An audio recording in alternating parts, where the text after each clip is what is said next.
प्यारे बच्चों, आज की कक्षा में आप सबका स्वागत है। हम लोग दो चर में रैखिक समीकरणों के हल करने की विधियों का अध्ययन कर रहे हैं। उसमें सबसे पहली विधि आती है आलेखीय विधि। आलेखीय विधि दिए गए समीकरण युग्म का दो समीकरण युग्म दिए होंगे, उनके हम पहले ग्राफ खींचेंगे। ग्राफों में यह देखेंगे अगर वो ग्राफ किस प्रकार का प्राप्त होता है। उनके हल हम तभी जान पाएंगे कि हल प्राप्त हो रहे हैं जब उनके प्रतिच्छेदी बिंदु प्राप्त होंगे। अगर प्रतिच्छेदी बिंदु प्राप्त होते हैं तो कहा जाएगा कि उस समीकरण का हल प्राप्त हो गया। ऐसे ही एक हम अपने उदाहरण के तौर पर एक एग्जाम्पल लें आलेखीय विधि का और हम हल करें। वो पहला सवाल होगा x plus 3y equal to 6, equation number 1, और equation number 2 2x minus 3y और इक्वल टू 12। समीकरण नंबर 2 हो गया। आलेखीय विधि से इसे हल करना है। आलेखीय विधि से हल करते समय समीकरण नंबर 1 हम लेते हैं। समीकरण नंबर 1 है x plus 3y equal to 6, then 3y equal to 6 minus x, then y equal to 6 minus x by 3। ऐसी कंडीशन में हम इनकी सारणी बनाते हैं। सारणी में हम दो तीन बिंदुओं के निर्देशांकों को प्राप्त करते हैं। जैसे कि देखिए x बराबर और y बराबर। x के भिन्न भिन्न मानों को रख करके हम y के मान प्राप्त करेंगे। यदि x के हम 0 रखें तो 0 6 में से 0 घट जाएगा, 6 बचेगा और 2 बार जाएगा। इसका मतलब कि ये 0 रख x के वैल्यू 0 रखने पर y की वैल्यू हमारी कितनी आ रही है? 2 आ रही है। ध्यान से देखते रहिए। अब यदि x की वैल्यू को 3 रखा जाए, x की वैल्यू को 3 रखा जाए तो 6 से 3 घट जाएगा, 3 बचेगा, 3 में 3 का भाग देंगे 1 प्राप्त होगा। इसी प्रकार यदि हम x की वैल्यू को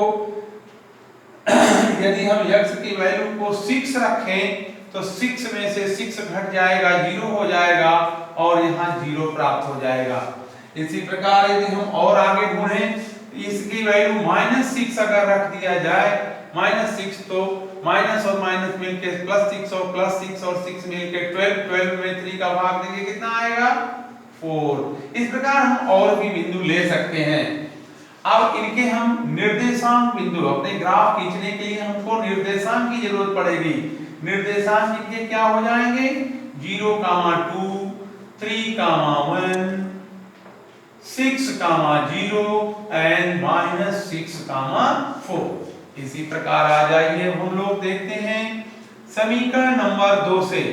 समीकरण नंबर 2 है हमारा 2x minus 3y equal to 12, या फिर हम -3y की बात करें तो हो जाएगा 12 माइनस 2x, और अगर हम सिर्फ y की बात कर लें तो ये माइनस जाकर के माइनस का भाग देकर के ये बन जाएगा 2x माइनस 12/3। अब इसके आधार पर अगर हम सारणी बनाएं तो हमारी सारणी इस प्रकार से प्राप्त होगी। ध्यान से देखते रहिएगा। ध्यान से x इक्वल टू और y इक्वल टू, यहाँ x के भिन्न भिन्न मानों को पुनः रखेंगे और हम प्राप्त करेंगे अगली सारणी। x की वैल्यू यदि 0 रख देते हैं तो ये y की वैल्यू 4, देखिए 0 रखेंगे ये 0 हो जाएगा, -12 में 3 का भाग देंगे -4 प्राप्त हो जाएगा। इसी प्रकार यदि हम x की वैल्यू को 3 रख दिया जाए, यहाँ 3, तो 3 गुना 6 हो जाएगा, और 6 में से 12 घटाएंगे -6 होगा, -6 में 3 का भाग देंगे, कितना आ गया? -2। इसी प्रकार यदि हम 6 ही ले लें, अगर हम 6 ले लेते हैं तो 6 गुना 12, 12 में से 12 गया 0, 3 का भाग देने के बाद 0 हो जाएगा। हम चाहें तो इतने पर छोड़ सकते हैं, चाहे हम आगे भी ले सकते हैं। मान लीजिए कोई एक पॉइंट 9 भी ले लिया जाए, 9 लेंगे तो 9 दूनी 18, 18 में से 12 गया 6, 6 में 3 का भाग देंगे 2। इस प्रकार से 4 पॉइंट यहाँ भी हमको प्राप्त हो गए। अब आती है बात कि इनका ग्राफ प्लॉट करना है। ग्राफ प्लॉट करने के बाद आप संभवतः नोट कर चुके होंगे। ग्राफ प्लॉट करने के लिए हम लोग अपना ग्राफ पेपर लेते हैं। क्योंकि हमारे पास यहाँ पर ग्राफ पेपर नहीं है, इसलिए हम अपने इस श्यामपट्ट वर्ग पर ही यहाँ मूल बिंदु मान लें, इसे x और इसे x डैश मान लें, ये y अक्ष को y और y डैश मान लें, और हम इस पर 1 2 3 4 5 6 7 ले लें। यहाँ 1 -1 -2 -3 -4 -5 -6 ले लें।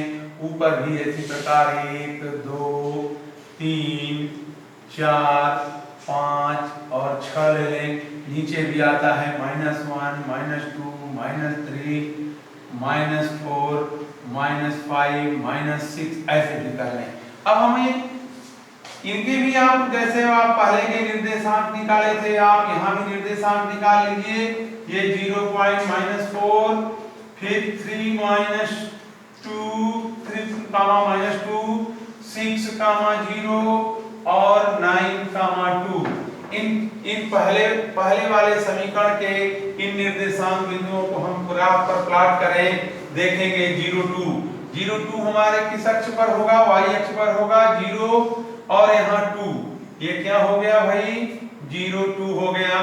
3 1 यहाँ जाएंगे, 1 यहाँ जाएंगे, ये क्या हो जाएगा 3 1। फिर 6 0, 6 कहाँ है, ये है और ये है, इसको कहेंगे 6, 0। फिर ऋण 6, 4, ऋण 6 यहाँ आइए, 4 कहाँ है, इसके सामने ऊपर चले जाइए, इस 4 के सामने ऊपर हो जाएगा, देखिए ध्यान से इसके सामने है, और ऋण 6 4, ये हो गया ऋण 6, 4। इस प्रकार से हमारे ये चारों निर्देशांक बिंदुओं को हम लोगों ने ग्राफ पर प्लॉट कर लिया, और पटरी लगाकर एक सीधा ग्राफ ऐसे खींच लेंगे, सीधी एक लाइन ऐसे खींच लेते हैं, हम लोग सीधे खींच लेती हैं। अब इसको आगे की ओर ऐसे करके, और इस पर न होता तो हम इसके इक्वेशन को भी लिख लेंगे कि x + 3y = 6, जिससे यह पता चल सके कि यह समीकरण नंबर 1 का ग्राफ है। आ जाइए हम दूसरे ग्राफ की ओर चलते हैं। 0, -4, 0 और -4, x अक्ष के लिए यहाँ 0 है, और -4 हम नीचे आएंगे, यहाँ हो गया हमारा 0 -4। 3, -2, 3 यहाँ जाएंगे, और -2 नीचे आएंगे, यहाँ हो गया 3, -2। अब फिर क्या कहें 6, 0 यही हो गया, और 9, 2। अब 9, 2 यहाँ 8 होता, यहाँ मान लीजिए 9 होता, तो 9 का यहाँ पर 2 ले जाते तो यहाँ एक बिंदु प्राप्त होता, यहाँ पर ये 9, 2 हो जाता। अब आप इनको भी मिला लीजिए, पटरी लगा करके इनको मिला लीजिए, पीछे की ओर बढ़ा लीजिए यहाँ पर, और यहाँ पर इक्वेशन नंबर ला लीजिए 2x - 3y = 12 डाल दीजिए। इस प्रकार से आपको ये पता चल गया कि ये समीकरण 2 का ये ग्राफ है। इस प्रकार ये पता चला कि समीकरण नंबर 1 का ग्राफ है। अब इस ग्राफ बनाने के बाद हम ये देखते हैं कि ये ग्राफ कहाँ काट रहा है। जिस बिंदु पर काटेगा, जिस बिंदु पर प्रतिच्छेदित करेगा, प्रतिच्छेदित बिंदु ही उसका क्या होगा, प्रतिच्छेदित बिंदु का निर्देशांक ही उस समीकरण युग्म का हल कहलाएगा। इस प्रकार हम यहाँ प्रतिच्छेद बिंदु देखें, प्रतिच्छेद बिंदु हमारा क्या प्राप्त हो रहा है 6, 0, और 6, 0 प्राप्त होने से हमारे इसका हल प्राप्त जो होगा वो हल बराबर होगा, हल में हल के अगर देखें तो x बराबर हमारा 6 हो गया और y बराबर 0 हो गया। यही हमारे आलेखी विधि द्वारा दिए गए समीकरण युग्म का हल हो गया। एक तरीका ग्राफ के हिसाब से है, दूसरा हम उत्तर केवल जानना है कि इसका उत्तर कितना मिलेगा, वो तो हम सारणी से भी प्राप्त कर सकते हैं। सारणी दोनों समीकरणों की अगर सारणी बनाएं, कोई ऐसा निर्देशांक मिल जाए जो दोनों में कॉमन हो, तो कॉमन निर्देशांक बिंदु हुई उस समीकरण युग्म का हल कहलाएगा। यहाँ देखिए 6 0 6 0। लेकिन ये कोई जरूरी नहीं कि आपको कॉमन हो सकता है मैं यहाँ 6 न मानता, जब 6 न मानता तो ये आता ही नहीं। तो हम ये तरीका होगा कि हम ग्राफ पर प्लॉट करके जहां ग्राफ प्रतिच्छेद करेगा प्रतिच्छेद बिंदु ही उस दिए गए समीकरण युग्म का हल होगा। हाँ प्यारे बच्चों, अब हम एक प्रश्न दूसरे प्रश्न की ओर जाते हैं जो दूसरे तरह का आपको सवाल जानना चाहेगा। पहला है दो समीकरण युग्म दिए गए हैं x - y + 2 = 0। दूसरा है इक्वेशन 4x - y - 4 = 0। समीकरण नंबर 2 है। इनका आपको प्रश्न कहता है कि इनका आलेखीय ग्राफ खींचिए। x अक्ष पर बने हुए त्रिभुज के शीर्षों का निर्देशांक भी ज्ञात कीजिए और बने हुए त्रिभुज का क्षेत्रफल भी ज्ञात कीजिए। प्रश्न हमारा इस तरह का है, ध्यान से प्रश्न सुन लीजिए। मैं इसका प्रश्न का संक्षिप्त रूप लिखा हूं। प्रश्न है समीकरण x - y + 2 = 0, 4x - y - 4 = 0 के युग्म का आलेख खींचिए। इस प्रकार खींची गई रेखाओं और x अक्ष से बने त्रिभुज का क्षेत्रफल ज्ञात कीजिए और उनके शीर्षों का निर्देशांक भी ज्ञात कीजिए। इसी प्रश्न को मैं संक्षिप्त रूप में लिखा हूं। आइए हम इसको हल करते हैं। इस प्रश्न को अगर हम हल करें तो हम समीकरण नंबर 1 पर जाएंगे। समीकरण नंबर 1 से क्या होगा, x - y + 2 = 0। ये आगे की ओर जाते हैं हम लोग, तो -y = हो जाएगा 2 - x, पक्षांतर कर देंगे उधर, तो ये -2 हो जाएगा और ये -x भी हो जाएगा। ये भी पॉजिटिव, ये भी पॉजिटिव, पक्षांतर करने पर नेगेटिव हो जाएंगे। और या तो फिर ऋण से दोनों पक्षों में भाग दे दें तो y = 2 - x, 2 + x हो जाएगा। 2 + x या x + 2 कह लें इसको, x + 2 कह लीजिए इसको। अब आइए हम इसको तुरंत सारणी बनाते हैं। ध्यान से सारणी में हम 3 या 4 निर्देशांक रखेंगे सुविधा के अनुसार। x = y = यहाँ आपको बताते चले कि ग्राफ खींचने के लिए 3 बिंदु अति आवश्यक हैं, 3 से कम नहीं होने चाहिए। 3 के बाद हम 4 रखें, 5 रखें, 6 रखें, ये चाहे जितना रखें। आइए हम देखते हैं x की वैल्यू अगर जो भी भिन्न भिन्न रखी जाए तो इसके भिन्न भिन्न मान प्राप्त होंगे। x की वैल्यू यदि 0 रखते हैं तो y की वैल्यू 2 प्राप्त होगी। x की वैल्यू अगर हम -2 रखते हैं तो यहाँ 0 हो जाएगा। x की वैल्यू 2 रखते हैं तो यहाँ 4 हो जाएगा। अब और भी रख सकते हैं, चलिए हम केवल 3 से काम चलाते हैं यहाँ पर। इसी प्रकार समीकरण नंबर 2 की बात देखें। समीकरण नंबर 2 है 4x - y - 4 = 0। देन -y बराबर होगा 4 - 4x, या फिर ये y बराबर हो जाएगा 4x - 4, ये हो जाएगा। अब इसकी हम पुनः सारणी बनाएंगे। इसकी सारणी जैसे कि ऊपर सारणी बनाए हैं, इसकी भी सारणी बना लेंगे। ये x बराबर हो जाएगा और ये y बराबर हो जाएगा। x और y के यहाँ भी मान रखेंगे। चलिए हम यहाँ 0 रख देते हैं तो ये y की वैल्यू 4 आ गई। ये पॉइंट 0 हो जाएगा, -4 बन जाएगा। दूसरा बिंदु अगर हमको लेना है कोई, चलो 1 ले लेते हैं। अगर 1 लेते हैं तो 4 1 के 4 में से 4 गया, 0 हो जाएगा। चलो भाई 2 ले लेते हैं, 2 ले लेते हैं तो 4 × 8 हो जाएगा, 8 में से 4 जाएगा, 4 जाएगा। यहाँ आपको दिखा दें, यहाँ देखिए इन दोनों सारणियों में एक इसके निर्देशांक और एक इसके निर्देशांक यहाँ आपको कॉमन दिखाई दे दिए। इस अभी से हमको पता चल गया कि हमारे इस निकाय का हल कितना होगा, x = 2 होगा, y = 4 होगा। आइए इनके निर्देशांक हम अलग लिखें क्योंकि हमको ग्राफ खींचना है। निर्देशांक क्या हुआ, 0, 2, -2, 0 और यहाँ 2, 4। इसी प्रकार इसके निर्देशांक भी देख लीजिए भाई, इसके निर्देशांक भी देख लीजिए। 0, -4 पहला हो गया, दूसरा हो गया 1, 0 और तीसरा हो गया 2, 4। दिख रहा है आपको?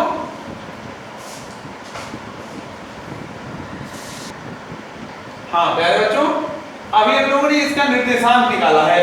समीकरण 1 के निर्देशांक ये 3 मिले हैं और समीकरण 2 के निर्देशांक ये मिले हैं। अब समीकरण 1 का ग्राफ खींचिए और 2 का ग्राफ खींचिए। ग्राफ खींचने के लिए ग्राफ पेपर हम लोग लेंगे, क्योंकि यहाँ मौके पर ग्राफ पेपर नहीं है, हम अपना एक ग्राफ पेपर बना लेंगे भाई इसी कॉपी पर। 0 अगर परीक्षा में समझ लो ध्यान से, बोर्ड परीक्षा में अगर ग्राफ पेपर आपको उपलब्ध नहीं हो तो आप ऐसे भी हल कर सकते हैं, सवाल बिल्कुल सही रहेगा। देखिए 1 2 3 4 5 बैक आइए, -1 -2 -3 -4 -5 ऊपर जाइए 1 2 3 4 and 5 1 -1 -2 -3 -4 -5 हम उतनी लिमिट तक इसको बढ़ा के ले जाएंगे जितनी लिमिट तक हमारी ये निर्देशांक बिंदु बढ़ रहे हैं। अगर 8 9 होते तो हम 8 9 तक ले जाते। अब इतने पर हम कर लें पहले समीकरण का ग्राफ खींचेंगे भाई। पहला समीकरण 0 2 0 और 2 यहाँ हो गया 0, 2। चलिए ऋण 2, 0 ऋण 2 कहाँ होगा? देखिए ऋण 2 भुज है और 0 यानी यही होगा, तो ये हो गया ऋण 2, 0। चलिए 2, 4 2 यहाँ है और 4 यहाँ है, इसकी सीध में चले जाइए, तो ये हो गया 2, 4।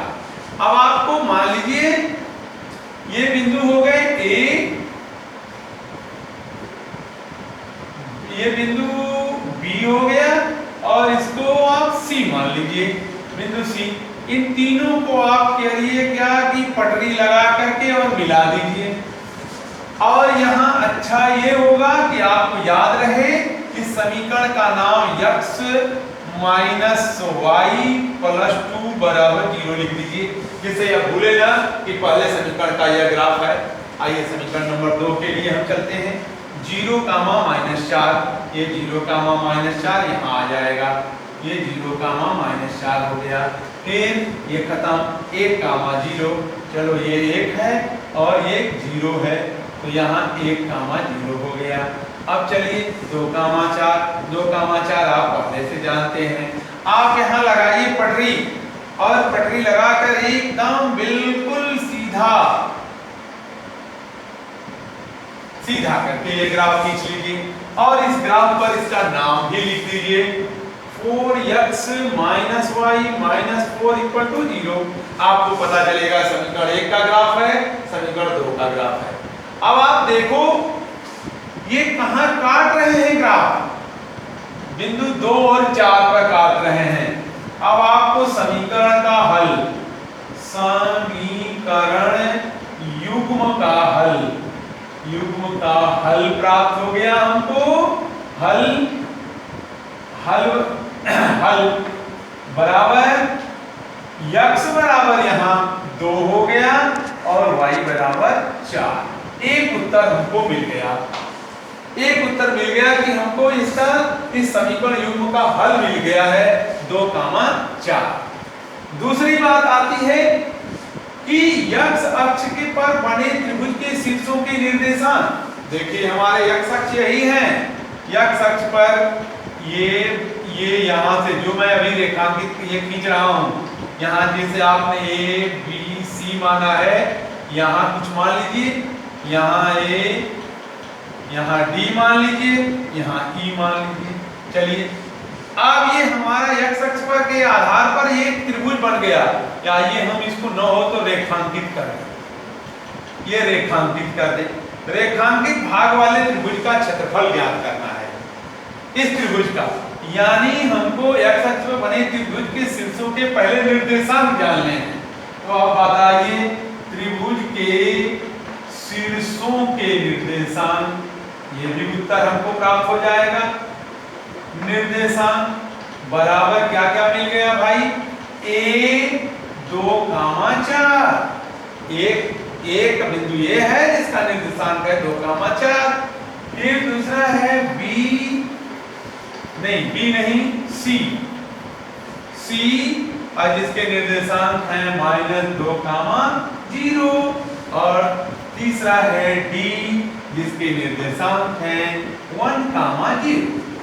इस प्रकार से जो हमारे x अक्ष पर आधारित ये त्रिभुज बना हुआ है, इस त्रिभुज के निर्देशांक हैं 2, 4, फिर 2, 0 और 1, 0। एक ये भी हमको मिल गया, त्रिभुज के निर्देशांक भी प्राप्त हो गए। अब बात आती है त्रिभुज का क्षेत्रफल। मैं ये चीज मिटा देता हूं, अब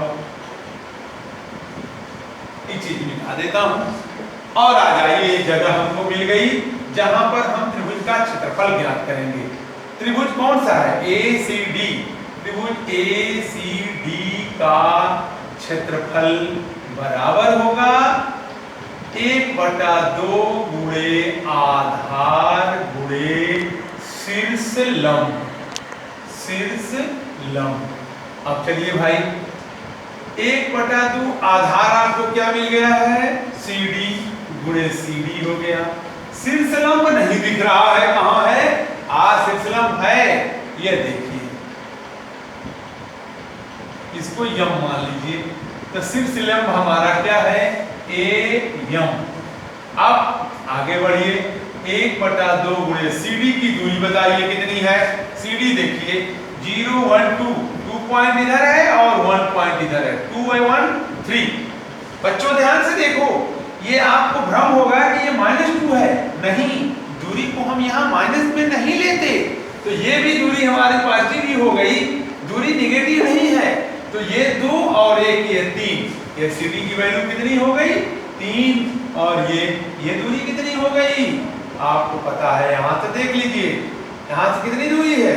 4। 2 से 4 कटा दीजिए, बराबर आ गया 6 वर्ग मात्रा। 6 वर्ग मात्रा त्रिभुज ACD का क्षेत्रफल। इस प्रकार से हमारे इस प्रश्न के तीनों उत्तर प्राप्त हो गए। कौन कौन? समीकरण युग्म का हल मिल गया, x = 2, y = 4, आलेखी ग्राफ का प्रदर्शन हो गया और हल मिल गया। इसके बाद दूसरा था कि शीर्षों के निर्देशांक ज्ञात करिए। शीर्षों के निर्देशांक 1, 2 और 3 शीर्ष होंगे, तीनों निर्देशांक निकल गए। अब तीसरा है जो बना हुआ त्रिभुज है उसका क्षेत्रफल निकाल दीजिए। क्षेत्रफल हो गया 6 वर्ग मात्रा। प्यारे बच्चों, एक तरह का सवाल हमारे इस आलेखी विधि में शेष रह गया है, ध्यान से सुनिए। समस्या नंबर 3, P के किस मान हेतु समीकरण युग्म का कोई हल प्राप्त नहीं होगा? और हम समीकरण युग्म हमारे दिए गए हैं, ये समीकरण दिए गए हैं हमारे। इस समीकरण के आधार पर हमको P की वैल्यू ज्ञात करनी है और हमारे लिए यह कह रहा है कि कोई हल प्राप्त नहीं होगा। ऐसे 3 तरह के प्रश्न होंगे, ऐसे ही प्रश्न होंगे, आप हल करोगे ऐसे ही प्रश्न दिए गए होंगे जिसमें कहेगा P के मान, चाहे लैम्डा के मान, चाहे K के मान प्राप्त कीजिए, जिसके अनंत हल प्राप्त होंगे, कोई हल प्राप्त नहीं होगा, एक अद्वितीय हल प्राप्त होगा। ऐसा कई प्रश्न होंगे। आइए हम उसमें से एक नमूना के तौर पर देख रहा हूं इसको, जहां कोई हल प्राप्त नहीं होगा। आज हम इसको हल करते हैं। हल करते समय ये हमको बस सिर्फ जानना है कि कोई हल प्राप्त न होने की तीनों कंडीशन में से कौन सी कंडीशन बिलोंग करेगी। जरा हम ध्यान दें, याद आएगा हमको A1/A2 = B1/B2 not equal to C1/C2। ये ऐसी कंडीशन है जब हमारा कोई हल प्राप्त नहीं होता, हल प्राप्त नहीं होता। ऐसी कंडीशन को लगाएंगे, ऐसी। अब इसके बाद हमारी P की वैल्यू निकलेगी। ध्यान से देखिए, प्रश्नानुसार क्या है? A1 = 1, A2 = 2, B1 = 2, B2 = P और C1 = 70 और C2 = 35। अब जाइए यहाँ, अब हमको A1/A2 = B1/B2 not equal to C1/C2 प्रतिबंध से, यहाँ लिखेंगे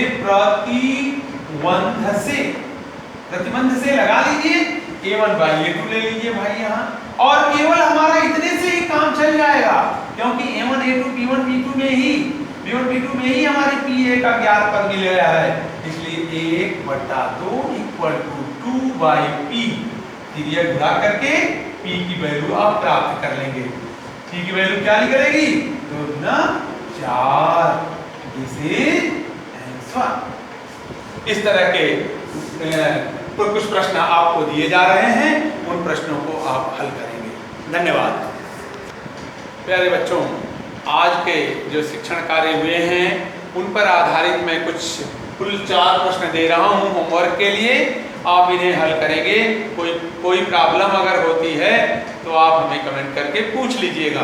पहला प्रश्न है के किस मान के लिए समीकरण युग्म का हल अद्वितीय होगा? kx + 2y = 5, 3x + y = 1। दूसरा प्रश्न है लैम्डा के किस मान हेतु निकाय माने समीकरण युग्म का कोई हल प्राप्त नहीं होगा? ये आपको निकाय दिए गए हैं, इन्हें आप नोट कर लीजिए। तीसरा प्रश्न है समीकरण युग्म का आलेखी विधि से हल प्राप्त कीजिए। जैसा मैंने पहला सवाल लगाया था, आप इनको आलेखी विधि से हल कीजिए, x और y के मान निकल जाएंगे।